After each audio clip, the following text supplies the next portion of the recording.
Good morning, everyone. Today is Friday, the 14th. We are going to be working on Unit 7-8, page 7. We have had 2 days so far of compound probability using some different diagrams. And now today we really want to try and become more fluent with these type of questions. So you can see that in our objective.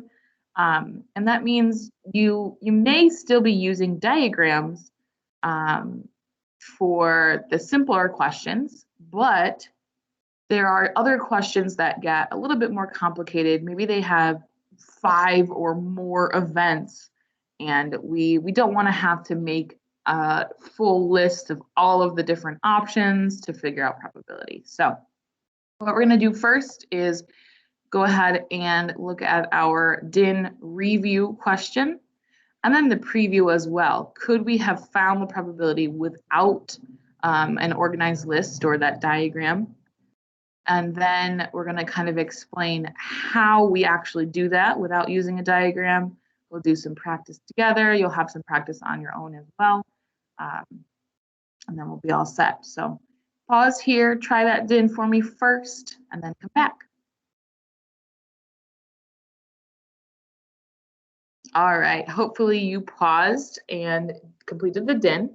We have a question that says a coin is flipped and a needle is spun on the 4-sectioned circle showed below, the 4-section spinner.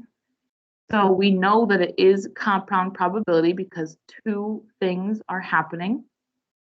And A says create an organized list that shows all the possible outcomes in the sample space.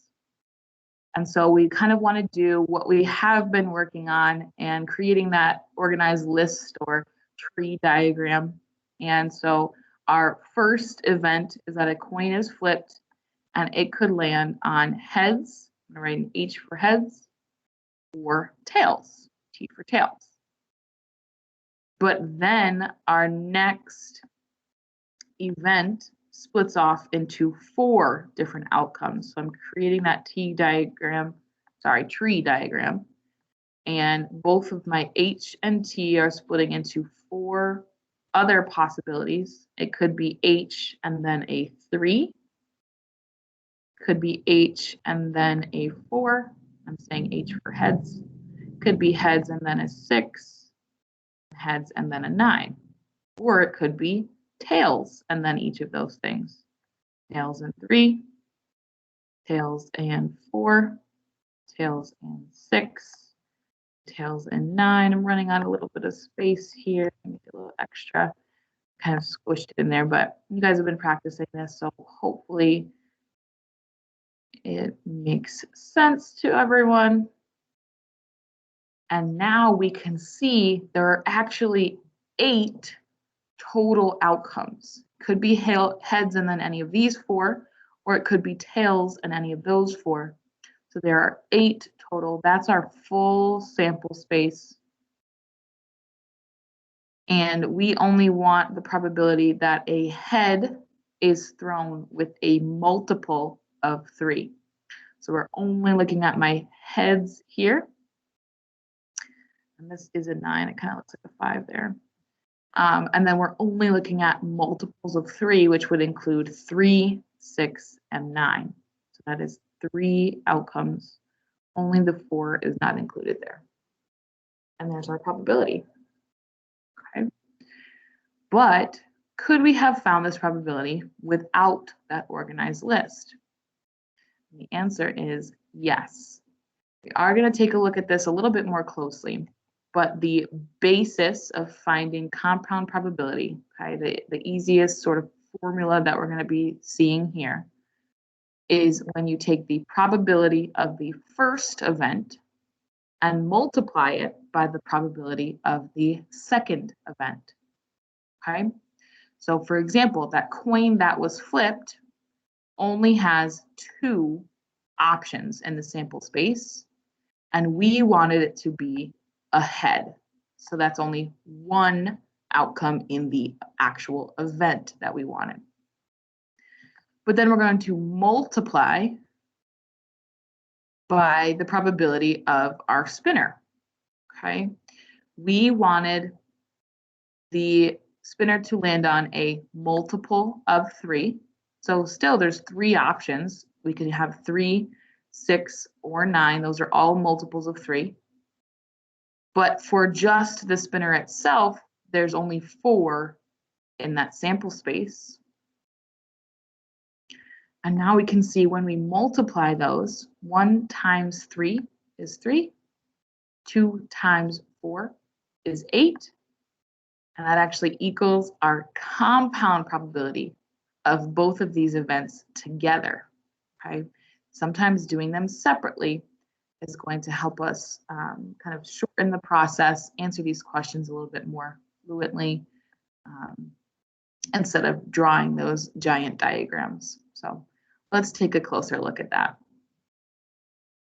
In my notes here, we see that compound probability equals the probability of event 1 times probability of event 2, and then you see times again with a dot, dot, dot. The reason why I showed us like this is because there could be 50 events, and you would have to multiply 50 times. There could be 3 events, and you would have to multiply 3 times. So your formula is going to be as long as you need it to be. If there's only 2 events, then it'll look like this: event 1 times event 2. But if there's 3, then you'll have 3 fractions to multiply. If there's 4, you'll have 4 fractions to multiply. Depends on how many events you have. So let's go ahead and look at exercise 1. A 6-sided die is rolled, and then a coin is flipped. So again, we have only 2 events, and they do want us to create an organized list first of all the different combinations that could happen. Okay, so a 6-sided die is rolled. That means it could land on 1, 2, 3, 4, 5, or 6. Squeeze that one in on the bottom. There's my 6. And then the coin is flipped, which means each of these break off into 2. H for heads, T for tails. Okay, I'm not going to write every single H and T just because it's hard on class notebook, and I understand that for you guys as well. But I'll do at least one H and T, and then all of the rest of them would be the same. 2H and 2T, 3H, then 3T, 4H, then 4T. You can do that if you'd like to. But all that's showing us is that there are actually 12 different outcomes in this sample space. There are 12 total, because there's 2 for each of the 6 numbers. That makes 12. Then we have some different events here. What is the probability of each of the following events happening? A person rolls a 5 and then flips a head. So that would be rolling a 5 right here and then flipping a head. If I had drawn it, it would have been there. That's only one choice out of the 12. So there's our probability. What if a person rolls an even number and then flips a tail? For this one, I'm going to use red here to kind of mark my even numbers. It would be 2, 4, or 6. And then we want it to be a tail. So 2 tail or 4 tail and then 6 tail. That's 3 total options out of that 12 again. And the very last one, a person rolls a number less than 3 and then a head. I'm going to use blue here. Number less than 3 would only be 2 or 1.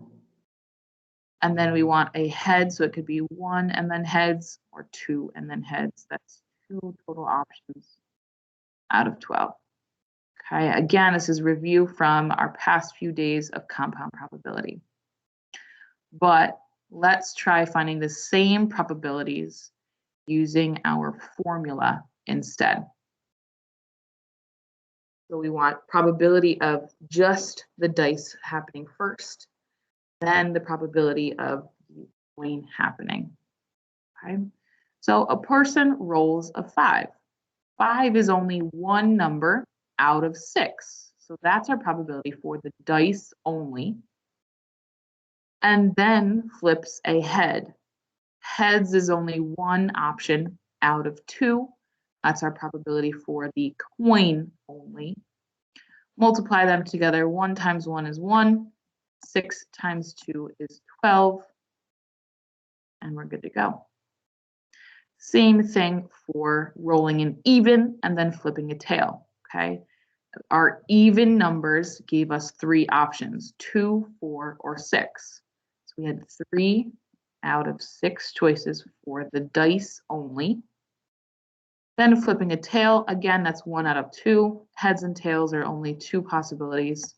So it's always that 50% or that 1/2. 3 times 1 is 3. 6 times 2 is 12. Again, we are good to go. That is our probability. And the very last one, a person rolls a number less than the 3 and then a head. So there were only 2 numbers less than 3. That's 2 out of 6. And our probability for heads, again, was 1/2 because it was a coin. 2 times 1 is 2, and 6 times 2 is 12. And there we go. Our next question here just says to compare your answers. What are we noticing? And what you should notice is that our answers were the same. 1/12 matches to 1/12, 3/12, 3/12, and then 2 out of 12, 2 out of 12 there. Okay. Whether or not you make the diagram or use the formula, you should end up with the same answer. So let's try 2 last practice questions together, and then I'll let you go to complete some on your own. Exercise 2 says that students are always trying to steal Miss Eastman's lollipops off of her rolling cart. So she decides to put them in a special box with 3 dials that lock it. Okay, kind of like a safe, it has a lock, but this is not a key, it's not a code. There are 3 dials you have to spin to match up. So it's kind of like a combination lock. What is the probability that someone turns the dials to the correct combination, B3Y, on a single try? So this is still compound probability because there are 3 different spinners, 3 different parts. And they're telling us our event using this combination. On the first part, they want B to happen. Then they want 3 on the next combination, the next dial. And then they want a Y on the last one. So what we're going to do is look at our first spinner. There are 2 total options, but we only want 1. We want it to be B. Spinner number 2, there are 3 total options, but we only want 1. We want it to be 3. And then spinner number 4, spinner number 3 has 4 total options. There we go. And we only want 1 because we want it to be Y. There's only 1 space that has a Y on it. So my compound probability of getting all of these correct on the very first try is going to be the answer that I get when I multiply these. 1 times 1 times 1, that's pretty easy. We just have a 1 on top. Okay, there's only 1 winner out of all of the different combinations that you could have. That part makes sense. Okay, but 2 times 3 is 6, times 4 is 24. So each student only has a 1 out of 24 chance of opening up that box and stealing the lollipops because there are 3 different combinations, which makes it harder. 1 out of 24 is much harder than 1/2, right? Which is a good thing. That's why I put my lollipops in that box, right? Let's try one last one. We have Quantrell and Zion who are working as a team to guess the prices of 5 different prizes. If they guess correctly on all 5 of the prizes, they get to keep them. The prizes and the choices for each prize are listed below. So they do have options. They're not just coming up with a random number. but they're going to be listed for each thing that they're winning, and they have to get them all correct on their first try to win them all. We're going to do the same thing we just did with those spinners and say, out of the iPhone 12 options, we don't really know what the correct answer is, right? And you could even take a guess too and see if you're right. But we know that one of them has to be correct out of 3. Okay, there is a correct answer here somewhere. For the AirPods, one of them has to be correct out of 2. They gave you 2 choices. Okay. For the gift card, one of them has to be correct out of 5. Same thing with the Jordans. Only one can be correct out of 4, depending on which pair of Jordans that is. And then lastly, our basket of candy, only one can be correct out of 3 again. Multiply those all together to get the full probability. How many total combinations could there have been for their answers? And will they get that one final answer all correct so that they can win the prize? 1 times 1 times 1 times 1 times 1 is 1. That's why I did that already. 3 times 2 is 6. Times 5 is 30. Times 4 is 120. And then times 3 is 360. As you can see, there are 360 different combinations that they could have guessed. And if we had tried to make a diagram of that, we would have had to write down 360 combinations. That's way too many. That is why we are using our formula now. And I want you guys to practice doing that with a few more questions. We have a coin being flipped 4 times, so you can figure that one out. Okay, multiplying 4 probabilities. A game show with only 2 prizes, very similar to the one we just did. A die, one die, right, is rolled 3 times. You're gonna have to multiply 3 probabilities. And then last question, do you prefer drawing the diagram? And why couldn't we use a diagram for 20 events? That would be a little too crazy, right? We have an exit ticket question. That's very similar to one that we answered on our last notebook page. So that one should be pretty easy as well using our new formula. Then you have your self-reflection. We are completing independent practice 37 on Canvas, and then we are done for the day.